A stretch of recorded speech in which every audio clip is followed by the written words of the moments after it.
তৃতীয় বিশ্বযুদ্ধ সত্যিই শুরু হলে কোথায় পালাবেন, কোথায় লুকাবেন, কোন দেশে আপনি নিরাপদ? কিছু অত্যন্ত নিরপেক্ষ দেশ রয়েছে যেখানে তৃতীয় বিশ্বযুদ্ধের আঁচ লাগবে না। অ্যান্টার্কটিকা একটি দেশ না হলেও বিশাল এক মহাদেশ। বাকি মানব সমাজ থেকে চরমভাবে বিচ্ছিন্ন হয়ে এই তালিকায় অ্যান্টার্কটিকা টপার। শ্বাসরুদ্ধকর ল্যান্ডস্কেপ আর বরফে ঢাকা মহাদেশটি গ্রহের সবচেয়ে দক্ষিণের জনমানবহীন এলাকা হওয়ায় সেখানে কেউ যুদ্ধ নিয়ে যাবে সেই আশঙ্কা নেই। ফিজি প্রশান্ত মহাসাগরের একটি বিচ্ছিন্ন দ্বীপ রাষ্ট্র। সীমিত জনসংখ্যা এবং শান্ত পররাষ্ট্রনীতির জন্য দেশটি পরিচিত। সবুজ বন, সমৃদ্ধ খনিজ সম্পদ এবং প্রচুর মাছ ধরার সুযোগ ফিজিকে ভৌগোলিক অনিশ্চয়তার মধ্যে একটি আকর্ষণীয় অভয়ারণ্য করে তুলেছে। আইসল্যান্ডও দ্বীপ রাষ্ট্র। নির্জন দেশটিতে প্রচুর মিঠা পানি মজুদ আছে। পুনরায় নবায়নযোগ্য শক্তি এবং সামুদ্রিক সম্পদ আইসল্যান্ডকে স্বয়ংসম্পূর্ণতা দিয়েছে। ফলে দেশটিকে প্রয়োজনীয় সম্পদের চাহিদা মেটাতে যুদ্ধের মধ্যে অন্য দেশের উপর নির্ভর করতে হবে না। গ্রিনল্যান্ড আইসল্যান্ডেরই প্রতিবেশী, ডেনমার্কের অধীনস্থ, কিন্তু স্বায়ত্তশাসিত এই ভূখণ্ডটি কৌশলগতভাবে রাজনৈতিক মারপ্যাচে নেই।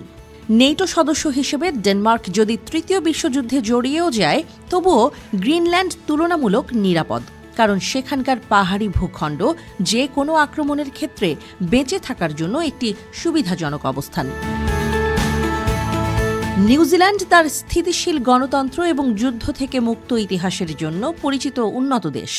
উর্বর মাটি, বিশুদ্ধ পানি এবং নিজস্ব খাদ্য উৎপাদন ক্ষমতা সহ দেশটির পার্বত্য অঞ্চল সম্ভাব্য আক্রমণের মুখে প্রাকৃতিক আশ্রয় হয়ে উঠবে।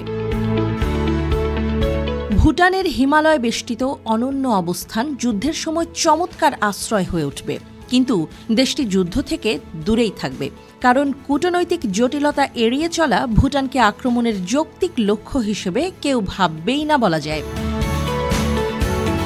আয়ারল্যান্ড যদিও ইংল্যান্ডের খুবই কাছে, কিন্তু দেশটি সম্পূর্ণ স্বাধীন পররাষ্ট্রনীতি বজায় রাখে। দেশটি নেটো সদস্যও নয়।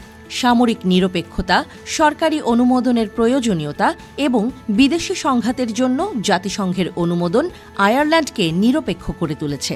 যুদ্ধের অভিশাপ সেখানে পৌঁছাবে না আশা করা যায়। সুইজারল্যান্ড, এই দেশটিও রাজনৈতিক নিরপেক্ষতার জন্য বিখ্যাত।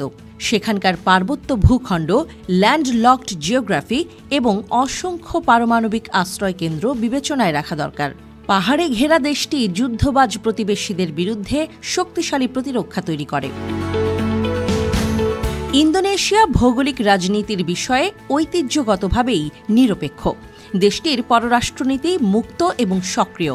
দেশটি ভৌগোলিক শান্তি প্রতিষ্ঠায় প্রতিশ্রুতিবদ্ধ, তাই সেখানে যুদ্ধের থাবা নাও পড়তে পারে। টুভালু প্রশান্ত মহাসাগরের মধ্যে অবস্থিত একটি অত্যন্ত নির্জন এবং রাজনৈতিকভাবে নিরপেক্ষ দেশ। স্বল্প জনসংখ্যা এবং সামান্য সম্পদ দেশটিকে সব পক্ষের বদনজরের বাইরে রাখবে।